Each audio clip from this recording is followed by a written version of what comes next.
Hey y'all, so this is my Real Housewives of New York review. It is 2 a.m. where I am, and I have a flight in 6 hours, but I'm gonna white knuckle it through because I'm gonna get through this.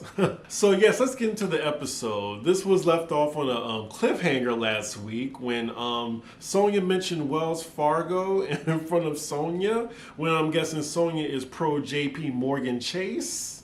But yeah, Sonia is yelling at Ramona like a maniac. I wish more of the women were concerned about this because she is clearly drunk off her ass. But at the end of the day, why does she care? She's not going to see any of that profit. And her family that she married into, well, it's her daughter's family, but Sonia don't see nothing if Ebony does her loan with Wells Fargo as opposed to Chase. So she is tripping. Sonia is pointing the knife in Ramona's direction. Luann goes over to comfort Sonia. So Ramona just throws her hands up and just walks out the room. I am Ebony in this situation. I am sitting there eating my food and minding my business. So now Luann goes by Ramona and she's like, she's off the deep end and you're provoking her. So it's Ramona's fault now? Not Sonia's? Ramona's just frustrated. I can't hang out with drunks. And then Luann, I mean, she's a quintessential narcissist. So then she makes the situation about her saying, I'm just trying right now and I just can't be around this. I can't be around this. The look on Ramona's face is priceless. It looks like she's trying so hard not to say something to Luann. I'm going to go to the car. I'm going to go to the car because I can't. Girl. Sonia's back at the table upset, and then Ramona goes back in and tries to comfort her, like, I love you, I would never hurt you, blah, blah, blah. Ramona just apologizes to just diffuse the situation. I'm really wondering, does Sonia watch this back? Like, what is she thinking right now? The woman clearly has a drinking problem, and you have two other castmates with drinking problems. I don't know if this is, what's the word I'm looking for? I don't know if this is ethical on Bravo's end. Leah is just still getting on my nerves with this ugly outfit. So they're all leaving the restaurant now. It seems that Sonia has calmed down. Ramona is talking to Sonia, but all Sonia is saying is, I hate you. I effing hate you. And Ramona's just ignoring it while Sonia just keeps saying, I hate you. So it's the next morning. For some reason, Luann is just practicing with the baton like she's a majorette in her room. Then we see Ebony, she's on the phone with her mom. I mean, I love a black mother. I know they better be treating you right. I know that. And then you have Ramona and Sonia in one room, and Sonia looks like she's back to normal. Back to normal for Sonia. Leah's on the phone with her sister and they're discussing her grandmother. Of course, this is weighing on Leah right now, and I'm sure she's going to take it out on Ramona later in this episode. Then we go back to Ebony. She's talking to her mom and they're talking about her grandmother, and her mom doesn't want the decision to unplug her grandmother on life support. So she's going to put that on Ebony's shoulders, and Ebony calls her out on that like, no, you're not going to do that to me. Now we're in Ramona's room. She's talking to Sonia, and Sonia's asking Ramona, so what happened last night? And Sonia's like, yeah, of course I went ballistic when you mentioned Wells Fargo. Like, Chase, that's my family. I don't know why she keeps saying that. This is the second time I'm in Ramona's corner. Like, something is going on. But yeah, I agree with Ramona. What is Sonia gonna see if Ebony takes out her mortgage with Chase? Nothing. Yeah, what I'm getting from this scene is just Sonia's just going through a lot. And when she drank to the point where she was like 6-7 sheets to the wind, all that frustration just came pouring out. And unfortunately for Ramona, she was at the end of that. So now Ramona is trying to play psychotherapist with Sonia and trying to get to the root of the problem with her. So from Ramona's deduction, it's her jealousy of Garth and wishing that she had that in her life like Luann does. And also the fact that she's alone now by herself. Her daughter's out, she doesn't really have anybody, it's just her in that house during COVID. So then after this conversation, they just hug it out and Ramona's just like, I love you, I don't want you to be in any pain. Okay. So a couple hours later, we see Ramona. She's setting up her dinner table. She's basically in charge of the theme of the night. It's going to be like an Audrey Hepburn theme. I'm just glad that she's calling her hospitality director by the right name. She's still running that poor woman ragged, but at least she has her name correctly. So Luann joins Ramona while she's decorating, and Ramona's just telling her about her conversation with Sonia and all what she's going through. Oh my God, what an awkward ass scene. So as they're talking, Leah just comes in first thing in the morning, and Ramona just stops talking and stares at her. Leah's just like, oh, I'm sorry. Ramona's just like, I just need 5 more minutes with Luann. We're having a private conversation. And Leah just walks out. Oh my God. Oh, it's so awkward. Basically just dismissed her out the room. This pissed Leah off so bad. And especially what she's going through too. She says she's like an open wound right now. So any little thing is going to get on her nerves. Ooh, she is pissed. Oh my God. So Leah goes to the hospitality director like, I don't know how you work for Ramona. She's such a dumb fucking bitch. Why are you telling that to her staff? The lady's just like, I love you, Leah. Like, it's fine. Ooh, Leah just hates Ramona so much. Leah does look like she's at her wit's end though, poor thing. After Ramona finishes her conversation with Luann, we see Ebony walk in the room and talking to Ramona. And Ramona's just having a nice conversation with her and then showing her the decorations. So Leah walks in as Ramona's talking to Ebony. She's like, oh, so you're nice to Ebony, but you just treat me like shit. Okay, and then she walks out. You're such a freaking bitch. Like, I can't even take it anymore. Oh man, Ebony's just like a deer in headlights. She tells Ebony just while Ramona's right there, you haven't been dealing with this. She is just fucking getting on my nerves. I think Ramona at this point is just immune to Leah right now because she's just like, relax, dear, relax. And she just walks right around her as if Leah's just not saying anything at all. And Leah brings up again that she's lying about COVID tests. I'm sorry. It really is this funny. I'm not delirious. Well, I am delirious because I'm tired, but this is funny too. So now they're going back and forth at it. Okay, so I can sympathize with Leah. Like, she felt dismissed by Ramona in that instance, and it was a really awkward moment. But Ramona, I'm guessing she just wanted a private conversation. She's talking about her friend of a long time. I'm not really sure why she couldn't just say that in front of Leah. It's not like Leah wasn't there. So, yeah, I mean, I can see both sides, actually. Leah's just had, she's like, I cannot deal with her anymore. She's just so fake. I just can't do it. And we see Luann's man at the door, I'm guessing to show them yoga or some type of aerobics or shit. He's just at the door right now. It looks like he's been there for a minute too. No one can hear him. Leah really needs to learn how to not let Ramona get under her skin like this, because it's just making her look crazy. Ramona is telling Luann what happened, but Luann can give a damn less. Her man is here. That's all she cares about. Her man is giving Alexander Skarsgård from True Blood. That's what he's giving right now. He's super tall. He's like, you know, he just looks like one of those typical white Greek men. Sonya is being such a hater with Luann. Oh God, I'm just so glad Luann found a man or a dick or something. But jeez, like damn Sonya, what's the problem? So they're all about to work out with Luann's boo. It looks like Ramona's gonna do it, Sonya's gonna do it, and Luann. Ebony's like, I'm gonna get my face done. And yeah, if I was her, I would do that. And Leah doesn't want to be anywhere near Ramona right now. So as all the other ladies are working out, we have Leah and Ebony downstairs getting their face did. And Leah's telling Ebony that she's gonna take a vow of silence until 6 p.m. that day. And I'm just like, wow, Ramona really drove her to that point. A vow of silence where she's just not gonna say anything. Now to me, I just thought that was a little juvenile, just a little bit.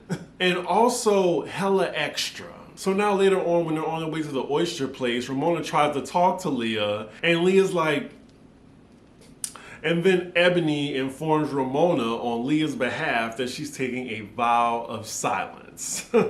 I'm just like, where are we? Where are we? Are we in high school?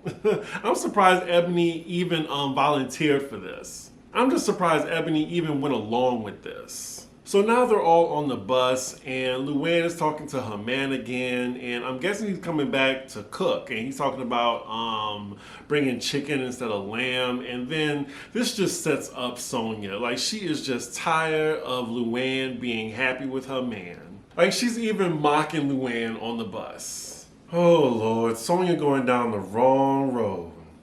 Wrong road. So now they're talking about men. I'm not even sure how they got to Tom, Luann's ex.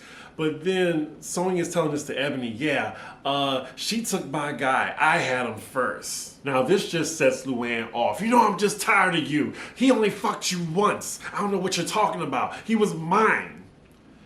That, like, with any situation will set Luann off is them talking about Tom. And Leah can't even participate in the conversation. She's just reading a book in a corner with her vow of silence. While Luann and Sonia are now going at it on the bus. Ramona and Ebony are just over it while the two of them are just arguing. Damn, Luann. Shit. She's telling Sonia, a lot of guys know you're just like a friends with benefit material, a one-night stand. Damn. So Ebony interjects, and she comes to Sonia's defense, and she tells Luann, like, as a preface saying, well, you might not like what I have to say, but I'm going to just tell you the truth about you. And that sets off Luann. Oh, you're going to tell the truth about me? Be careful. And Ebony's like, well, I'm not going to be careful, but you can disagree if you want. So Ebony has a really good point. Like, she was just saying, here Sonia is. We saw she had a breakdown. She's having self-esteem issues about self-worth or whatever. And also she's saying by calling Sonia a one-night stand and saying men don't take her seriously, that does nothing, for her self-esteem. Now, Sonia is annoying, and Sonia does have clearly a drinking problem. But still, I still think they should have some type of empathy for her because she's going through it. So now it comes out. Sonia just admits that she's jealous of Garth and saying every time Luann gets a new man, she pushes Sonia to the side. And I think Luann is now simmering down. She's not that angry anymore now that Sonia admitted that. So now they go from hurling insidious remarks about each other to now just hugging and embracing and telling each other sorry. I'm like Ebony, I'm just like, what is wrong with y'all? Like, if a friend told me that, we will not be speaking for maybe ever. Ooh, child. So after all that, the ladies finally make it to this oyster place. Leah gets off the bus and she accidentally breaks her vow of silence by telling the guy, thank you. Okay, so this is where it gets really elementary. So Leah's not speaking, so now she's just doing... They're literally playing charades right now. Like, girl, you're an adult. Just say it now. She was trying to tell them that she broke her vow of silence, telling this guy thank you. Even poor Ebony, she couldn't even decipher what she was saying. She's like, what are you talking about? So at this point, they're learning about oysters now, and I think I can fast forward through this. So now they're at the table eating oysters, and Leah just breaks her vow of silence and says, I'm just going through with my grandmother right now. I knew she wasn't going to last all day. She said she did it for 3 hours not speaking, but the whole thing was a little juvenile in the first place. A little silly, a little extra. That's what Leah is this season. So now that Leah can talk again, now she's talking about Heather again. She will not leave Heather alone.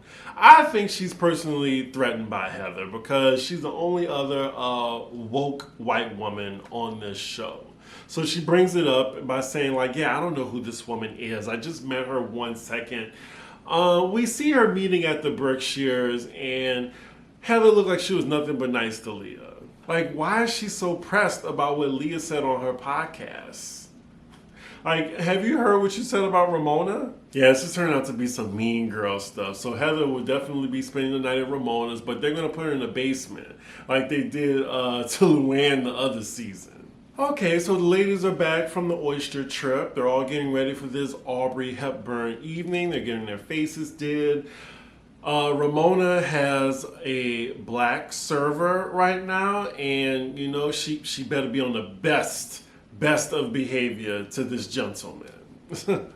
Oh, and Heather arrives finally, and again, as y'all know, I see it for Heather on this show. So Sonya is the first person that Heather sees, and they're talking. Sonya's a little bit of icy towards Heather, and Heather notices that, but she's like, "Oh, Sonya, you gotta help me with my updo." And Sonya's like to herself, "So what you said about me, I'm not helping." Like, it really did seem like Leah was trying to get everyone against this woman before she came back. Heather is just so chipper. They put her in that dark basement and she's still just all smiles. She really has a Cheshire Cat smile. She also lets us know in her confessional that she does feel that the ladies are being a little cold towards her. Now, as everyone gets downstairs for the Aubrey Hepburn party, Luann looks absolutely amazing. Looks so great. Sonya, she understood the assignment. Ebony looks cute too. Laura, and of course Leah. I don't know what she's wearing. I don't get Aubrey Hepburn at all from this outfit. She's trying too hard to be different. Well, we loved you, girl, on your first season. I don't know what's going on right now. So Heather comes downstairs and meets the other women. She meets Ebony, and it looks like they hit it right off. Like, Heather is very hospitable and warm, and even Ebony notices that, even though her homegirl Leah don't like her. Like, Heather actually asked about Ebony, and Ebony said she was not used to that in this group. Leah is just on the couch, just giving Heather dart looks right now. Why is she so pressed? That poor server working for Ramona. She tells him to make sure he doesn't bring those shots out because I believe 2 of the women can't drink and 1 person can't hold their liquor. So she just takes a shot for her damn self. Then we get back to the ladies, and Luann, she knows what she's doing. She just asked Leah, so you do have a podcast, don't you? Ramona can offer me 6 figures. I will not work for her. I honestly think there's no money she can give me to buy my dignity working for her. Child, Leah is still going on and on about Heather and her damn podcast. Heather didn't even mention your damn name. The whole dinner table, it's a beautiful, bougie, nice presentation. So now Leah takes the alley-oop that Luann gave her and then asks Heather about her podcast. So when Heather talks about her podcast, Luann just says, well, you know I was on your podcast, right? And Heather's like, what do you mean? She says, well, you've been talking about me. And then Leah just starts reading out what Heather said on her podcast. Like, this is really like an attempt at an ambush right now. And Heather is really unfazed by it. She's like, yeah, I did talk about you. That was the headline. I wasn't specifically saying that Luann did hard drugs. That was just the headline. As you know, in the media can do stories like that. But yeah, Leah's digging harder. Leah is a dog with a bone on some topics. Like, she wants Ramona to admit it that she lied about COVID, and now she's trying to catch Heather in a lie. Like, who made her judge, jury, and executioner? So now we hear from Ebony in the confessional, and she actually wants to help out Heather, but you know, Leah is her girl, so she got to maintain allegiance. I get it. But I would have loved to hear Ebony interject. It looked like she wants to. So Heather's talking about that particular episode and the guest that she has. She doesn't name the guest. And she was just saying she's talking about her experience. And Luann asked her, oh, well, who's the guest? She said Carol Radziwill, the former housewife. And Luann's like, bitch. Fuck that bitch. I can't stand her. Well, damn. I mean, what did Carol do? I like Carol too. I can't wait to see what Carol says if she even looked at this. That was an ugly side of Luann that just came out. Ratsville. Damn. Overall, though, Heather doesn't seem that particularly rattled by Leah and Luann right now. And the other ladies are just listening. Leah, put your damn phone down. Stop reading shit that have nothing to do with you. I cannot believe this. I like Leah, But damn, she gonna make me read her. It's like she's even getting joy out of this. But the caption that Leah read is, yeah, I think Luann isn't genuine. And she asked Heather, did she say that? She's like, yeah, I said that. At least she owned it. So Heather says what Leah read, I mean, she did say those things. And if it offended you, I'm sorry. And with that, Luann can either take it or leave it. Side note, some of these updos at the table are tragic. I'm not going to point out whose, but y'all let me know in the comments. So it actually looks like Heather and Luann have cleared the air and they're good. So it seems like all that shit Leah was trying to do in the past 2 episodes, I mean, very anticlimactic right now. I gotta say, like that seemed like a backfire. It failed. So Luann lets all the ladies know that the next day they're gonna have a painting activity where they're gonna bring a male nude model in for them to paint. And now the conversation has now gotten very raunchy. They're talking about balls that are bigger than dicks, all type of raunchy situations. And Ramona I think she excuses herself from the table and starts talking to that poor man that's working for her in the back. Lord have mercy, they talking about eating ass. Leah is like, if a man doesn't eat your ass, he ain't a real man. I mean, I agree, but geez, y'all gonna talk about this on TV? Yeah, so the episode ends on all of them having this raunchy conversation. It looks like the dinner continues on into the next episode. Yeah, y'all, so that was my review. As you can see, I white knuckled through this review. I'm trying to get this out for y'all so I won't be too behind when I get back. But anyway, y'all, I want y'all to like, comment, and subscribe, and I will see y'all for the next episode. Bye.